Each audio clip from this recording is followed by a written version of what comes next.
So, dito nga po mga kalingap mga ka-EDSI, ngayon lang ito nangyari sa mismong birthday pa ni Kalingap Edu. At wifey may inihandang regalo para sa kanyang mahal na hobby. So, ano nga ba ito? Yan po yung ating pag-uusapan po mamaya mga kalingap mga ka-EDSI.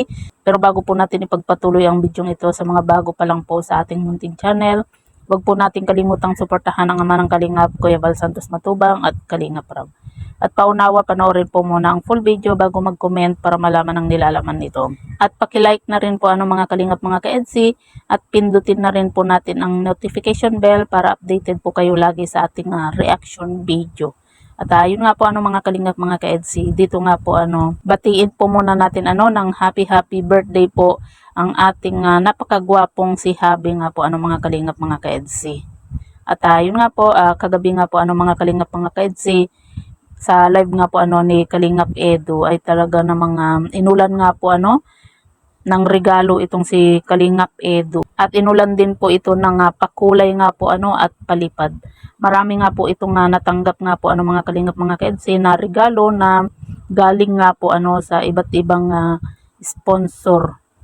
Gaya na lang po ng t-shirt, jacket, sombrero, at hindi po lang yan mga Kalingap mga ka-EDSI dahil hindi pa man po naibibigay po ang regalo nga po dito kay Kalingap Edu ay panigurado po tayo na marami pa pong regalo po na matatanggap nga po itong si Kalingap Edu ngayong birthday po niya. At masasabi po natin mga Kalingap mga ka-EDSI na kahit na marami pong basher pero marami pa rin pong nagmamahal nga po dito kay Kalingap Edu. Kumbaga marami pa rin po yung sumusuporta po sa kanya kahit na may mga iilan pong mga basher nga po mga kalingap.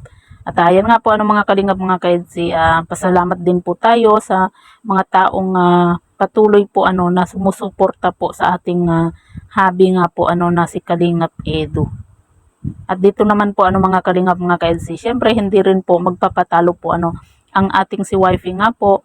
At ang regalo nga po ni wifey, syempre ang pinaka-special po sa lahat na matatanggap po na regalo ni Kalingap Edu ngayong kaarawan po niya. Kaya yan po yung ating aabangan nga po mga Kalingap mga ka-EDSI kung ano nga ba yung inihandang regalo po ni wifey dito sa kanyang hobby nga po. At ayan nga po mga Kalingap mga ka-EDSI, bukod po dyan mga Kalingap mga ka-EDSI ay nagpapasalamat at masaya din po itong si Kalingap Edu dahil nga po sa makakasama po ang kanyang wifey nga po sa travel to Hong Kong dahil yan po yung matagal na po nilang pinaplano po na lagi pong nauudlot nga po, pero ngayon po mga kalingap mga ka-EDSI ay tuloy na po yung kanilang travel to Hong Kong. At masaya po tayo dahil makakasama po itong si wifey dahil isa rin po sa pangarap po ni wifey na makapag-travel to Hong Kong din po So ayan po mga kalingap mga ka-EDSI, ano po yung masasabi nga po ninyo patungkol po dito.